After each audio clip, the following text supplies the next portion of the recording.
Okay, 5.12. Yukta karma phalam tyaktva shantim apnoti naishtikim ayukta kama karena phale sakto nibhadyate. The steadily devoted soul attains unadulterated peace because he offers the result of all activities to me. Whereas a person who is not in union with the divine, who is greedy for the fruits of his labor, becomes entangled. Yuktaha. Yuktaha. Yuktaha means one who is attached to Krishna, one who is engaged in devotional service. So steadily devoted means that he is steadily engaging in devotional service. So one who is steadily devoted in devotional service or steadily engaged in devotional service should offer the result of all activities to Krishna.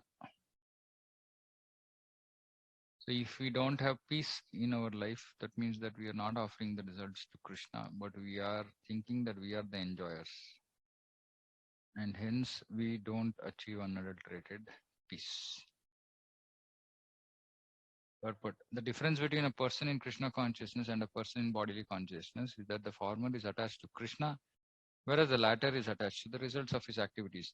Now, we might not be like, you might say, okay, I'm not very grossly attached to its activities, but somewhere we are still attached. So the test for this is like, for example, very controversial. Like suppose say one did not get a promotion or did not get a salary hike for a year. What will that person do? If the person starts looking out for another job, that means that he's attached to his to the results. So mostly, I mean, everybody almost, I mean, even amongst devotees, people are attached to results. So yeah, if we are attached to the results, then we are the doers.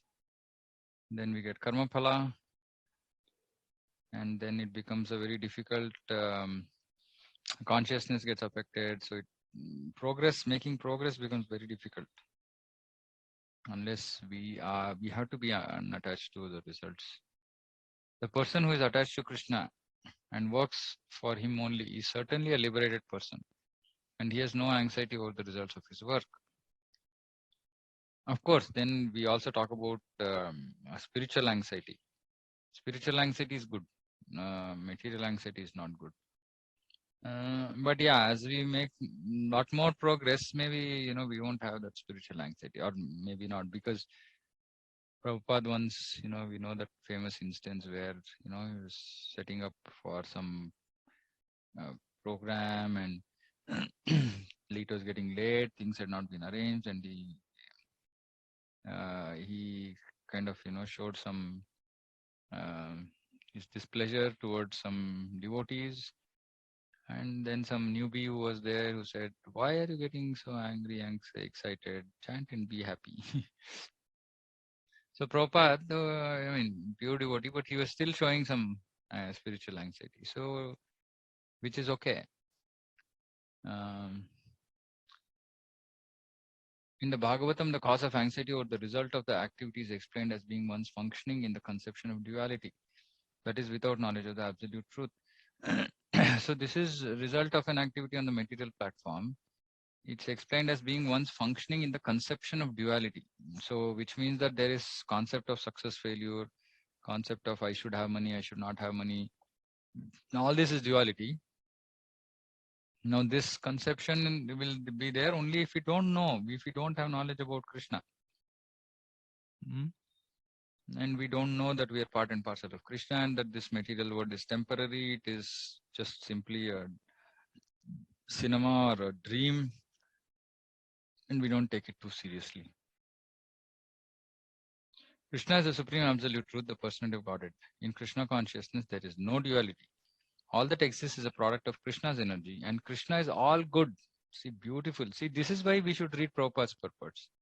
See, this one line is enough for us to complete full faith we will have in Krishna when we hear this. Hmm? All that exists is a product of Krishna's energy. This we know.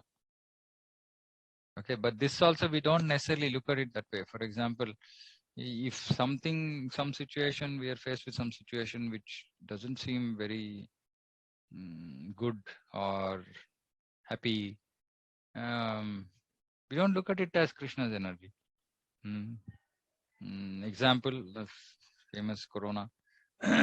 We don't look at it as Krishna's energy. Because when we look at Krishna's energy, then we should read the next line. Krishna is all good. Krishna is all good. So which means what? And especially this is true for devotees. Krishna is all good.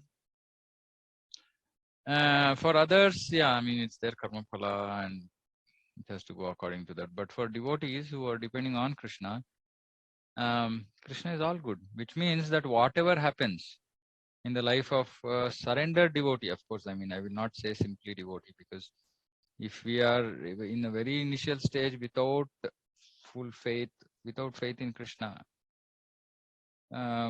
so Krishna says in Bhagavad Gita also, Ye yatha mam prapadyante tam tataiva bhajamyam. So proportionate to our surrender, he will reciprocate. Krishna is all good for those who are completely surrendered, which means that every small thing that is happening in their life is Krishna's doing. But for those who are 50% surrendered, 50% Krishna will be involved, other 50% might be our karma phala, like that. But of course, I mean, it is in Krishna's hand. We can't put a rule to Krishna that, oh, okay, if you do this, Krishna will do like this. But generally, the rule is Krishna is all good. That rule applies. Now, how he is all good, how he does, etc. Details, there might be differences that we don't know, because Krishna is Swarat, it's fully independent. Therefore, activities in Krishna consciousness are on the absolute plane. An absolute plane meaning not relative plane, not material plane. It's a transcendental plane. They're transcendental and have no material effect. One is therefore filled with peace in Krishna consciousness. See, we should be experiencing this. If we are really in Krishna consciousness, then we should be filled with peace. If we are not filled with peace, then we know that we are not in Krishna consciousness. That means that we still have some distance to go. But one who is entangled in profit calculation for sense gratification cannot have that peace. See, this peace is very different. Because we are not doing any calculation. Oh, see, I did so much work. I slogged myself. I worked late hours. My manager did ask me to do this, do that. I did all this, but still he did not give me promotion. He did not give me increment. This is profit calculation. When we are doing such profit calculation, how can we have peace? We cannot have peace. This is the secret of Krishna consciousness. Realization that there is no existence besides Krishna. See, beautiful sentence. There is no existence besides Krishna. He is the platform of peace and fearlessness.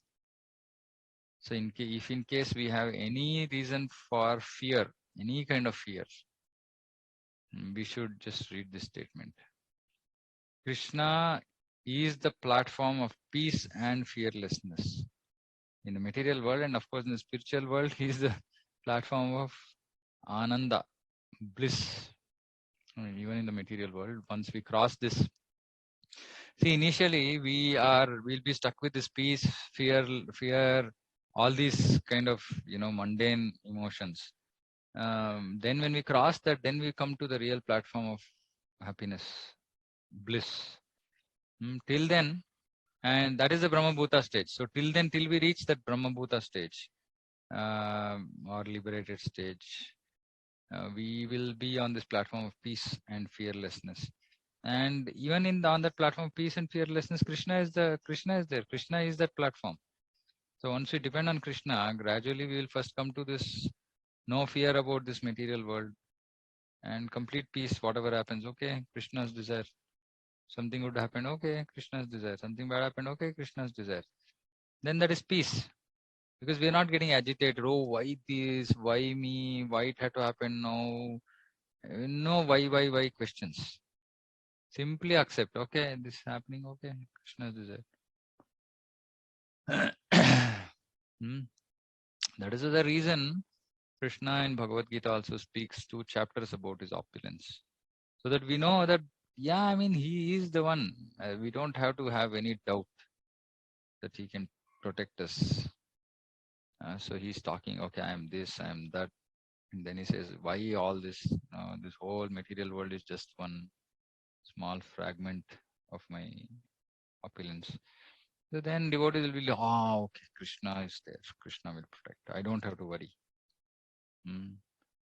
So that is the initial stage of, and then we develop more and more faith gradually with Krishna. And Krishna reciprocates also to show us, saying that, yes, I exist. I'm there with you. Don't worry. So then slowly, gradually, that faith increases, increases, increases. Then we come to a stage where that faith is so much that there is absolutely no fear at all.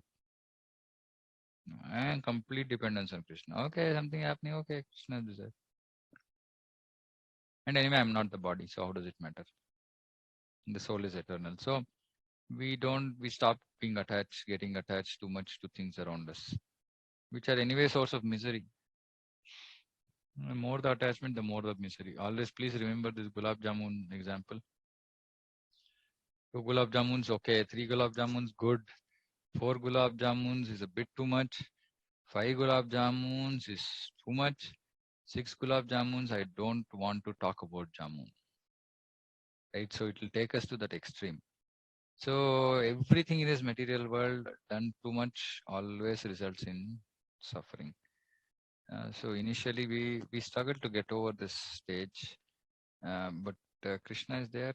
He's guiding us. He's helping us himself through devotees, through Guru, and then we cross this stage. And when we come to Brahmabhuta, then actually Prasannatma, then we become happy. Then we experience happiness, and we treat every living entity equally. No differentiation between this person is good for me, this person is my enemy, or this is good, this is bad. We raise above all dualities. Mad bhaktim labate param. So at that point of time, we get Krishna bhakti, real bhakti. Now we are in apprentice stage, because till anartha nivrutti we can't really do bhakti. All the anarthas have to go. Only then real bhakti will start. Okay, anybody has any? Yeah, Prabhu, I have a question. 1 minute. पापा थोड़ा धीरे करो ना ये mobile थोड़ा धीरे करो so Prabhu, I think the example which you gave, right, about I mean it's a very practical example No, that gulab jamun. no the example the a person who is working hard for throughout the year and he is not getting promotion, right? So I think that's fairly true, because ultimately it's all Krishna's desire, and the person can be happy that okay, whatever is happening is Krishna's will. But sometimes, I mean, giving the example where this is little tricky, where let's say the person is getting fired from his organization in spite of putting his all his efforts, right? It becomes a matter of survival of of that person in the organization, and it has a longer time impact, because the person might be in grihast ashram, where he might have responsibilities for family might be dependent on him. Ultimately every soul is dependent on Krishna, that's always there. But from the perspective of grihast ashram, the person might be responsible for making sure that they get ample opportunities in terms of taking care of their basic necessities, so that they can focus as well on Krishna consciousness. And Krishna might have his own plan. For example, his mercy might start showing into its effect after a certain time, but in the interim there is a heavy turmoil in the mind that what happens next, and what should a person do in that situation? Because it's easy to consider Krishna's mercy when it is not affecting the survival of the person. But once it goes to that state, because we are into this economical world where it is very very tough to survive if you don't have any earning or any such like that, and in spite of all your efforts, if you're not succeeding there, then it might create a practical situation of what happens next. Now one situation is that that whole family might decide to go to varnashram, right? but then problem is that other family members might not be convinced yet that, are we ready to go to one ashram yet, and this person has to continue in the unfortunate situation of working hard in spite of not getting the desired result. uh, so then he might not be attached, but he might be frustrated, right? And because of that frustration, he or she might not get time to focus on bhakti. And that's a very practical situation which I have observed in many people's lives, right? I mean, this is one example which I gave, probably related to some of the incidents, but similar situation might be there for any situation. Like, you might have got corona and fighting for the matter of life and death, and you have a ailing family member to attend to, and then you cannot focus on such things. You don't know what's Krishna's desire, when that person will revive, so that you can have some breathing time to focus on your work. In such situations, what's the correct understanding? Should still we continue with Krishna's mercy and continue, or is there any other thing which we can understand here? I I hope you mean, got my question right. yeah. So see, basically there are multiple things to be considered, right? See, one is, yeah. I mean, so I gave the example of, say, I mean, I didn't get the promotion. It's not like my life or death, or like, I lost my job. So situations are different, right? So we have to understand the situation and then react accordingly. So for example, I mean, I'm talking about a very simple mundane problem of year on year, everybody wants a 10% rise, right? If it doesn't happen, then they just start looking out for another job. That is just too ridiculous, right? Too much result orientation, outcome money oriented, right? But suppose, say, okay, he's getting money, he's okay. I mean, it's taking care of his family needs, etc., etc., but he just didn't get a promotion. So I was quoting that example.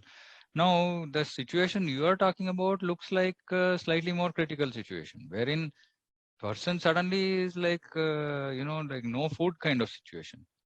See, here also we should understand one thing, right? I mean, practically, if somebody comes to that, so there are, again, let me hair split this slightly into multiple scenarios, right? Like, for example, one person is not he's lost his job, right?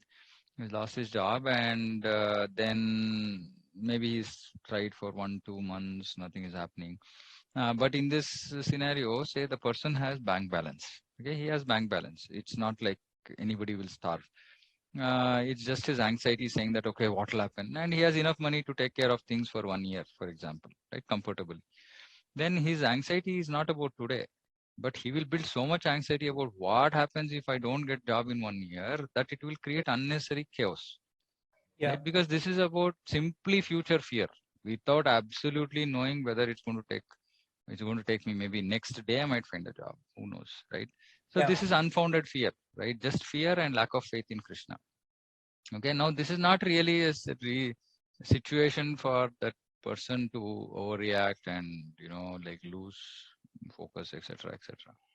But if there is another situation, like Prabhupada mentions in Krishna book, when Vasudeva is trying to protect Devaki, so he says, see, when karma phala is so strong, or when situation is so strong that you, in spite of your efforts, nothing is happening. Actually, then we should, this example is given of this Pingala prostitute in Bhagavatam, right? Where she badly requires, a customer because she's in need of some money, etc. And she's standing outside, she's seeing every passerby, hoping that this person will be the client, that person will be the client. And Bhagavatam saying that, she keeps on waiting like that till midnight. And post midnight, her because of that eagerness that she's been waiting and waiting and waiting now for 3 4 hours without getting a customer, she becomes completely detached from her situation. See, so sometimes too much of suffering detaches us. Too much of suffering detaches us, right? So yeah, when Krishna is doing certain things, we should understand, we should try to understand. And if you are very short sighted, we will not understand these things. That is the reason we have to be in the association of devotees who are more advanced and who can see through these situations and tell us really what's going on and help us, like steer our way through. So if the situation is so critical that you tried everything and nothing is happening, then what else will you do then? I mean, then the only option is panic, right? Because you made all the effort. No, that then instead of panic, one needs to surrender to Krishna, saying that, okay, Krishna, looks like your will, like, or looks like my really bad karma. Phala, like, I believe it to you. I made all my effort, right? Now I don't know. I mean, I can't think of anything else. But if person becomes tense, and then obviously, see, frustration. You said frustration, but not attachment. Frustration doesn't happen without attachment. The basis for frustration is attachment. Is Yeah. negative attachment, right? So frustration doesn't exist in a person who is not attached to the situation. Either way, positive or negative, there is attachment and hence frustration. Yeah. So if we are frustrated, that means that we are attached to the situation. That means that we are not depending on Krishna. When situation is so bad that we are not, see, Krishna is not telling Arjuna, saying that you just haath pe dal ke baitho, as in you just sit and just wait for time. That is a very exalted situation position which we cannot even think about, right? So we'll not worry about it right now. But yeah, I mean, like, extremely fully surrendered souls to Krishna, they will do that. They will not even bother. uh, Whatever happens, Krishna will take care. But we might not be at that stage, so we will make our attempts. When things are bad and it requires some attention, we will try. But Mm. that trial cannot be independent of Krishna, independent of the thought that it all depends on Krishna. Yeah. Lake Krishna mare Krishna lake ke. If Krishna wants to protect, who can avoid? If Krishna wants to kill, who can save that person? So, see, in the life of devotees, it's very, very clear. As in, we don't have to have any kind of confusion, mental speculation about this. If we are surrendered, if we are dependent on Krishna, like a child depends on parents, Krishna will take care. Full stop. Yeah. Nothing after that. No if, but, nothing. Full stop. Yeah. Right? Because we don't want to accept this. And I've done this so many times in my life. Like, I put a comma, semicolon, etc., etc. No, but it's a full stop. Krishna takes care. Full stop. Yeah. Right? So that is the reason why we need to read Prabhupada's purpose, because Prabhupada is so conclusive about this. He is not leaving any doubt. He doesn't say, you know what, Krishna will put a coin, toss a coin, and then decide your fate. No, Krishna is the platform of peace and fearlessness. Krishna is all good. I mean, how many more affirmative sentences do we need to have developed that strong faith in Krishna? Yeah. That is true. The only problem, yeah, I mean, I'm also stating from my own life experience what I've been seeing so far, etc. The only problem is we don't want to suffer. At least I can say from my own experience, I don't want to suffer. I don't like suffering, and this is true with every jiva, right? So more than really, just because we don't want to suffer, and that is also attachment to not suffer, right? So that is the reason we want immediate solutions. And that is the reason why Krishna in Bhagavad Gita says, Tam Stitikshasva, tolerate, you should learn to suffer. Unfortunately, this training is not given to us at all in the material world. Mm. Material world teaches us to become intolerant. Krishna wants us to learn tolerance as the first lesson in our life. Yeah. So that is the reason why even after, like, living in this material world so many years, when we are faced with problems, we become jittery. Because we are not being taught to be tolerant. If there's like small headache, this, that, and all that, be ready to pop a pill in, because we can't tolerate. We just can't tolerate. So we have to learn to tolerate, depend on Krishna, and just use the platform of fearlessness. See, anyway, who else is there, Papa? I mean, koi aur hai hi nahi na. What else can we do? Yeah. That is true. We should have that resignation. This is called resignation. You should be resigned to Krishna. There is nothing else, nobody else. That's it. Yeah.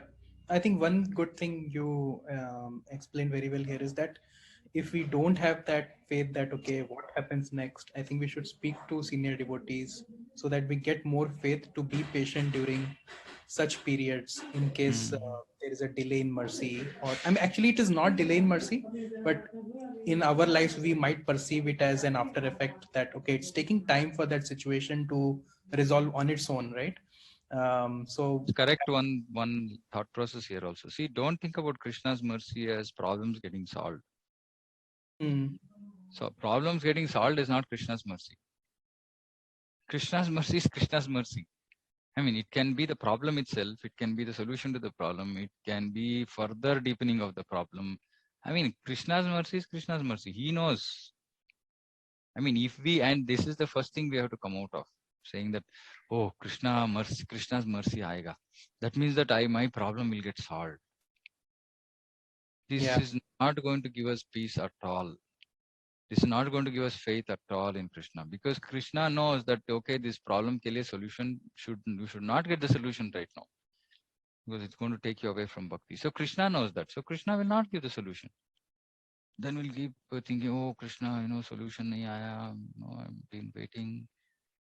No, don't expect solutions to problems. Krishna is not sitting here to give solutions to our problems.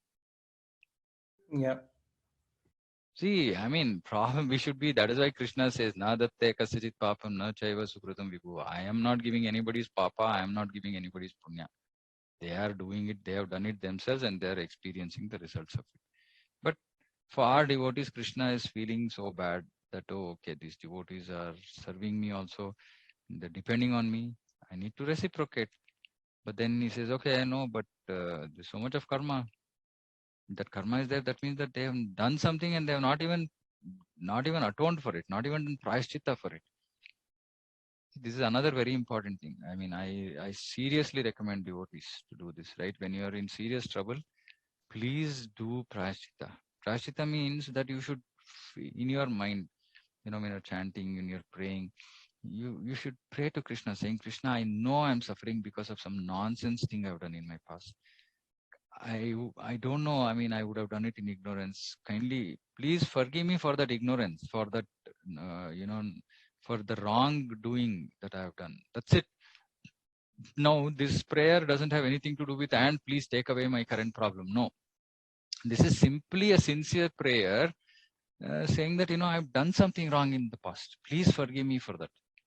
And if you can also guide me to understand what I did, then I will make sure that I will try very hard to not repeat it in this life. This is prayashchitta, sincere prayashchitta. We should do that because see, the reason we are suffering is because of something we have done. And Krishna wants us to get over it. Krishna doesn't want us to suffer. But Krishna also wants us to, he wants to make sure that we've gotten over it, right? We've crossed that sinful propensity. We've gotten over it. Right. So then if we offer sincere prayashchitta, Krishna will, maybe consider to reduce the seriousness of the situation. Right. So there are so many things involved, right? See, we cannot simply, without any effort of ours, first of all, we'll keep thinking, okay, Krishna is there. Okay, Krishna, solve. What is not like some, like some our servant standing in the gate for our orders. It's his mercy. I mean, we have broken his rule. We have broken his system. We've done something wrong. I mean, what face will we go and ask Krishna saying that, please take me, like what did Parikshit Maharaj do? He said, I don't want to ask Krishna. It's okay. I mean, whatever it is, I will take it as Krishna's way. I mean, he got cursed. He didn't even counter curse. He didn't pray to Krishna. Nothing he did. What did Prahlad Maharaj do? Nothing he did. He simply continued chanting Om Namo Bhagavate Vasudeva. So this conception that Krishna is there to solve our material problems should be put to rest. As in, he will anyway do, but our thinking that okay, material problem aa gaya, okay, Krishna will come and solve is not pure devotional service, right? And it's not that we should be at that stage in day one only. It might take us quite some time to have that, develop that faith in Krishna. But I'm saying this is the direction we should take. And we should always act based on our current level of maturity. For example, our current level of maturity is asking Krishna to solve our problem, we will ask. But we should know that, okay, this is a very immature stage. And we should know. So we should have heard, we should hear, read from Prabhupada's books. Prabhupada says, pure devotees never ask anything from Krishna. That should be our goal, saying that, okay, I also want to reach a stage where I will not ask anything from Krishna. But today, unfortunately, in the fallen state I am in, Krishna, I am depending on you, please help me.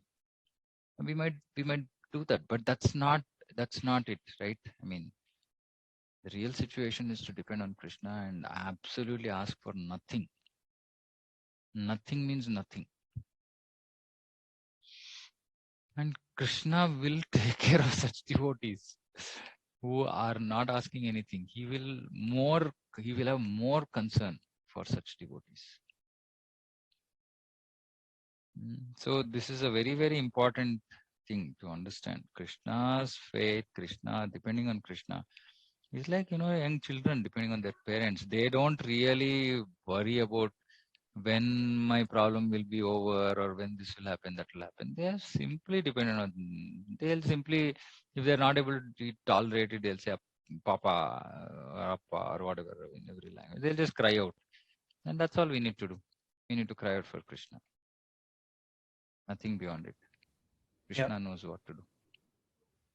Yeah, even this understanding that sometimes actually because of doing bhakti only, we might ask for temporary relief from the situation, because mind keeps on going again and again to that situation in spite of how hard we try, right? So is it okay to ask for that temporary relief for the sake of bhakti, or even that we should leave it to Krishna? That is simply just cheating ourselves. Not sake of bhakti. We just want the problem to be solved. Bhakti or not, we are not really bothered. I mean, heart out of heart, right? I mean, deep inside, we are not really saying, okay, no, we will give this reason. I mean, I've done this in the past, so I am very confidently saying, we give this reason saying that, I'm not able to concentrate on my japa. Krishna, please solve my problem so I can concentrate on my japa.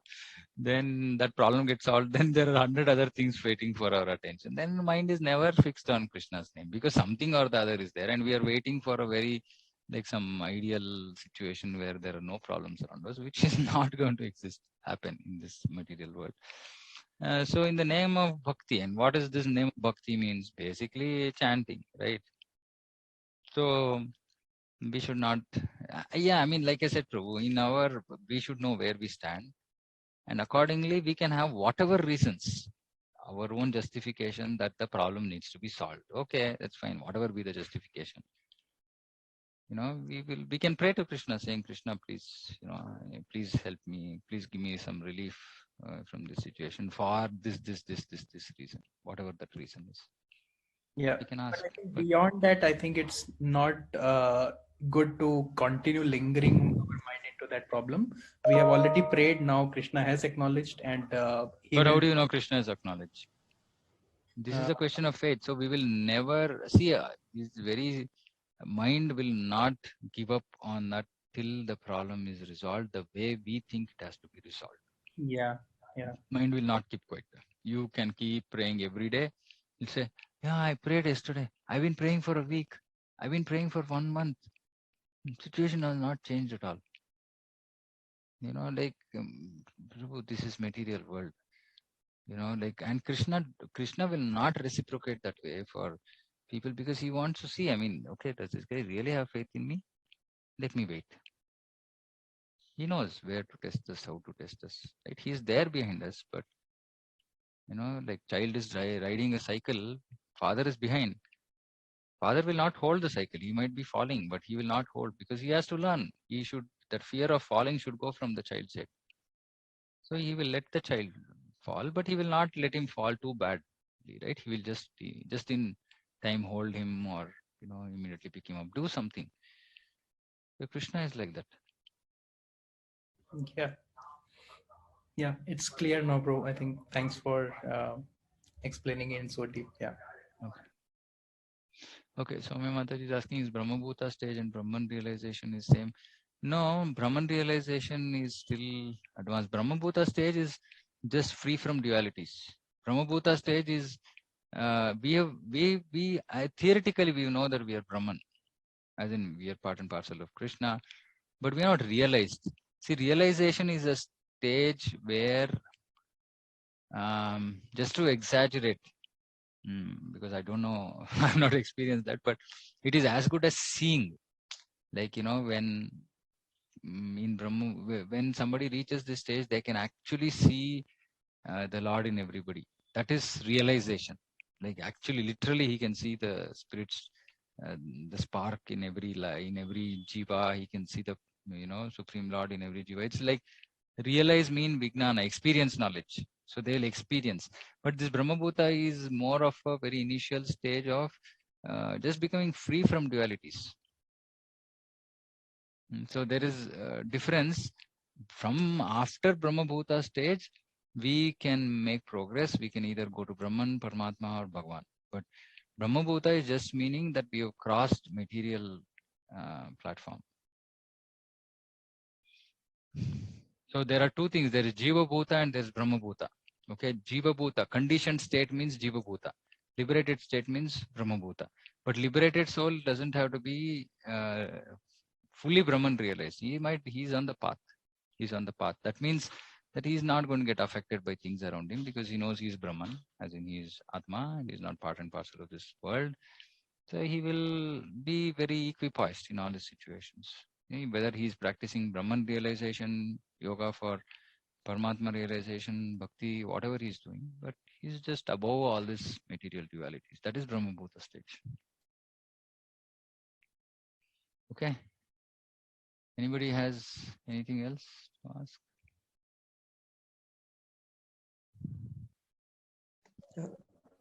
Hare Krishna, Prabhuji. Hare Krishna. Continuing Prashant Prabhu's question, thank you for the nice explanation. You're welcome, Prabhu. Yes, we are, we know the answer. Yes, now we have heard when the situations come, there is failure multiple times. So then how do we go ahead? May or may not be.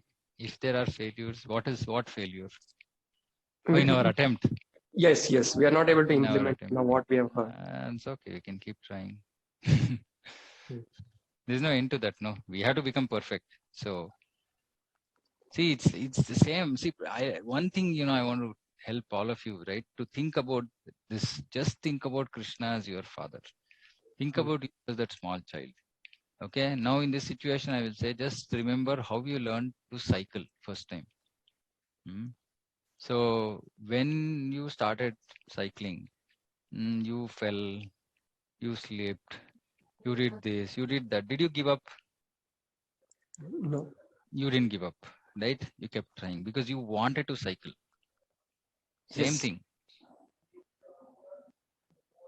It's okay. I mean, some people learn cycle in like 1 hour. Some people learn it in like, they can't learn it even after 30 days. Yes. That's okay. But eventually everybody will learn. If they want to learn, some people might just say, I had enough of it. I don't want to learn cycling. It's too difficult. So that is the reason why we need to have other devotees supporting us, helping us, guiding us, so that we don't give up. So the most important thing in all this is that we should not give up. We should keep fighting. Fight. However, whatever be our approach, etc., that is not very relevant in the sense that, one might be a better method than the other. All that is relative, right? What is better for me is different, is maybe not better for some other person, etc. So methodology doesn't matter. Important thing is that we are trying sincerely. That is important. What is this methodology? Meaning, like, I have to go from ground floor to first floor. I might either take the stairs. I might, want to put a rope to the first floor, and then I want to climb. How I will approach to solve that problem, overcome my, weakness, is left to individual person. It doesn't matter which method you are using to overcome. Like, for example, I'm not able to cycle now. What I will do, how I will learn to, try and balance, etc., is left to me.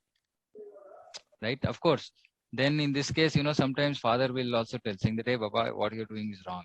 You will never be able to cycle like that. That is completely wrong method. So somebody might tell us also, okay, approach you are taking is not going to help you. Why don't you try like this?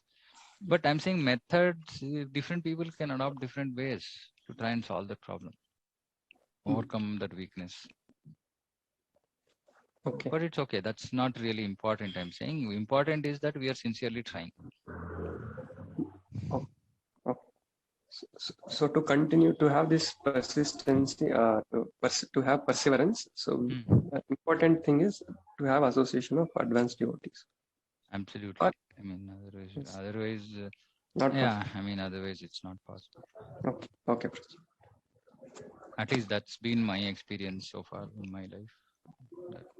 That's how it works. Yes. Okay, Prajit. Yeah, thank you. Yeah. Okay. Arnath Prabhu, you're saying something? Yeah. So like you told, like during critical things, like frustration will, if this happens, it's due to the attachment, right? Yeah. So other scenarios actually like it goes depression, right? What is the Yeah. reason? Frustration is next level is depression. Next Oh, level of okay. frustration is depression. If Okay. one is frustrated and then things get recover, then he will recover from that frustration. But when that frustration is there, it is all the solution is not there. It increases to such an extent that he loses control over himself. Then that is depression. Okay. Higher stage. Okay. That is why Bhagavad Gita is psychology. Krishna consciousness is psychology. Everything is there. We have to just read Prabhupada's purports nicely, actually, for us to be able to understand. Because most of what I'm saying is just purports, Prabhupada purports here, there, everywhere. Like this, I meditate on statements like this. Right? Krishna is the platform of peace and fearlessness. So that is why I keep saying, whatever, even the Bhagavatam notes that I'm sending, these are all, we need to meditate on those purport points or on those, like verses that are being shared, because they are serious things for meditation and application.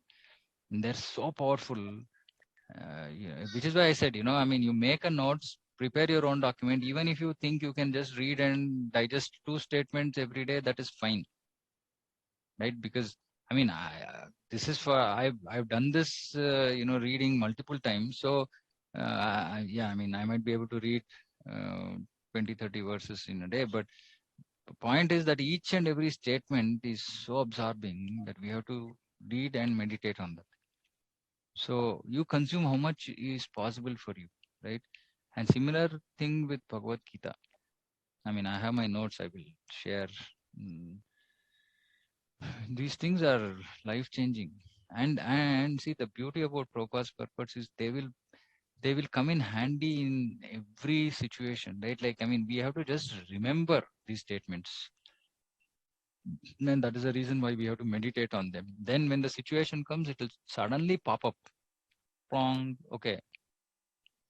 Krishna is the platform of peace and fearlessness. Okay. Krishna is all good. So these statements have to come up in our memory when we are going through tough times. And that is another thing that I normally do is when I am really disturbed, I go through my notes. Actually, I have I have what is called as immediate application points, right? Like which is in another, which is like out of all these points, what are those which are absolutely relevant for me at this time and place type of thing, right? Like immediately urgent application. So those points will be there separate, which when I keep updating, those points, so that that will be like 4 or 5 points. That's it, right? And I'll keep staring at them to absorb myself in the thought processing that, okay, how do I implement this? Okay, it's clear. The theory seems to be clear, but how do I put that into practice?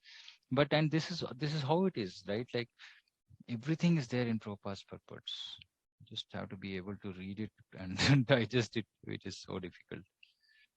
And the only way for that to happen is notes. You have to make notes.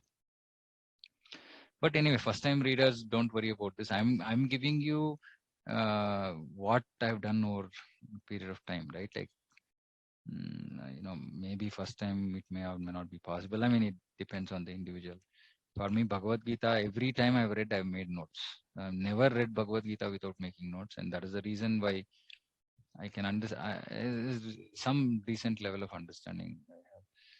But Bhagavatam, if we first time, it's very difficult to make notes. First time we should simply read so that we at least know what is there where in Bhagavatam, and then second time we can start making notes. But please make notes, otherwise it's too much of information out there. Okay, anything else? Anybody? We just discussed one verse today. Okay, if there's nothing else, then we will stop. Yeah. Okay, yeah, so we'll stop. Okay. Panchakalpatarubhishcha kripa sindhubhya cha patitana bhavnebhyo vaishnavebhyo namo namaha samaveta gaura bhakta ki jai Jagat Guru Srila Prabhupada ki jai. Hare Krishna.